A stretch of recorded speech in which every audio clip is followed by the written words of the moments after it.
ये रहे आपके सब प्रश्न पत्र। व्हाइटनर का उपयोग करना मना है। यदि किसी भी विद्यार्थी के पास हो तो कृपया मेरे पास जमा कर दें। सभी को शुभकामनाएं। समय समाप्त। कृपया अपनी उत्तर पुस्तिकाएं जमा कर दें। मैम, व्हाइटनर का इस्तेमाल करना क्यों मना है? व्हाइटनर एक हानिकारक पदार्थ है। इसको सूंघने से दिमाग और तंत्रिका तंत्र पर बुरा असर पड़ता है। ये ड्रग लेने की लत को भी बढ़ावा देती है। हमारी सरकार ने 18 साल से कम उम्र के बच्चों के द्वारा करेक्शन फ्लूइड, व्हाइटनर आदि का उपयोग करने पर रोक लगा दी है। अच्छा, अब मैं समझा और अब मैं अपने दोस्तों को भी समझाऊंगा। धन्यवाद मैम। विजय, हमारे स्कूल का जोनल फुटबॉल मैच अगले महीने होगा। तुम टीम के बेहतरीन खिलाड़ी हो, लेकिन अभ्यास करने नहीं आते हो। सर, मेरी तबीयत ठीक नहीं है। मैं कल अभ्यास करूंगा। इरफान, तुम्हें विजय के बारे में कोई जानकारी है? वह इन दिनों तनाव में दिखता है और उसका व्यवहार भी बदल गया है। आप सही कह रहे हैं सर, मैं उससे बात करूंगा। दुकान वाले से कहो कि वह अपनी दुकान यहाँ से हटा ले। सरकार के आदेशानुसार 18 साल से कम आयु के व्यक्तियों को तंबाकू उत्पाद बेचना वर्जित है और शैक्षिक संस्थानों के 100 मीटर के दायरे में भी तंबाकू उत्पाद बेचना वर्जित है। विजय, तुम अकेले क्यों बैठे हो? क्या बात है? इरफान, मुझे मदद की जरूरत है। तुम्हें तो पता ही है कि मेरी पढ़ाई सही नहीं चल रही है और परीक्षा भी शुरू होने वाली है। इससे मेरा तनाव बढ़ गया है।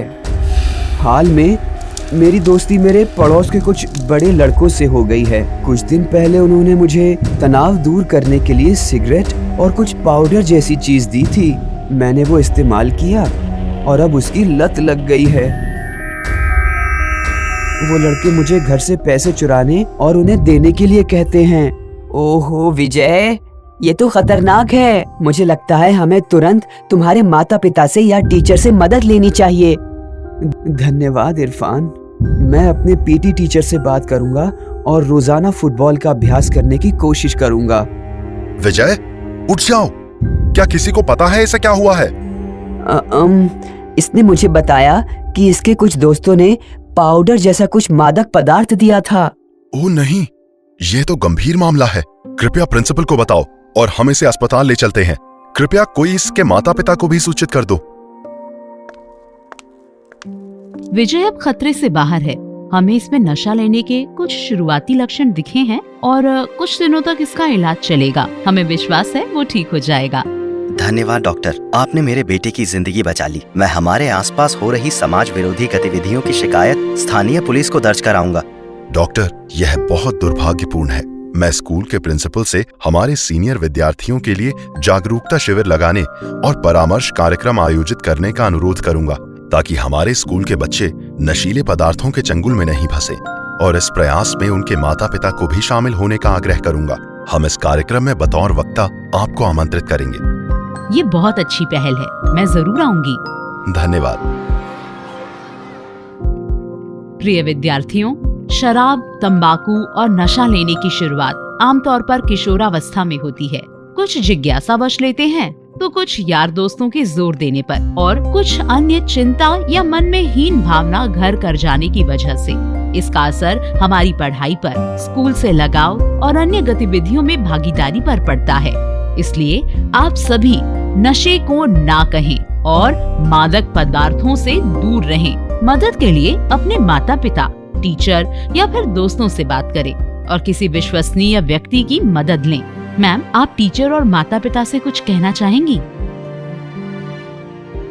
प्रिय शिक्षक और माता पिता, कृपया बच्चों से अपनापन बढ़ाएं और उनसे बात करें। इससे बच्चों का आत्मसम्मान और आत्मविश्वास बना रहेगा। कृपया उन्हें सामाजिक कामकाज में भाग लेने के लिए प्रोत्साहित करें। आइए हम सब मिलकर स्कूल को तंबाकू मुक्त रखने का संकल्प लें। धन्यवाद।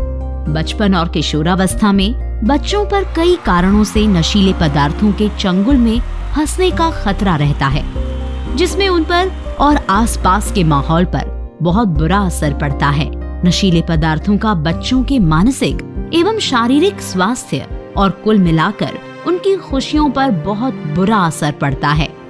इसलिए उनके माता पिता और शिक्षकों को चाहिए कि वे बच्चों को ज्ञान और कौशल प्रदान करें जो उनके आत्मसम्मान को बनाए रखने में सहायक होगा और उनमें जिम्मेदार नागरिक बनने की क्षमता का विकास करें। विद्यार्थियों को बुरी आदत में साथ देने वालों से दूर रहना चाहिए और जरूरत पड़ने पर अपने दोस्तों, शिक्षकों, माता पिता और किसी अन्य विश्वसनीय व्यक्तियों की मदद लेनी चाहिए। बच्चों, नशीले पदार्थों के खिलाफ इस जंग में आप अकेले नहीं हैं। यह हम सब की जिम्मेदारी है कि नशीले पदार्थों की रोकथाम और इस समस्या का निदान करें।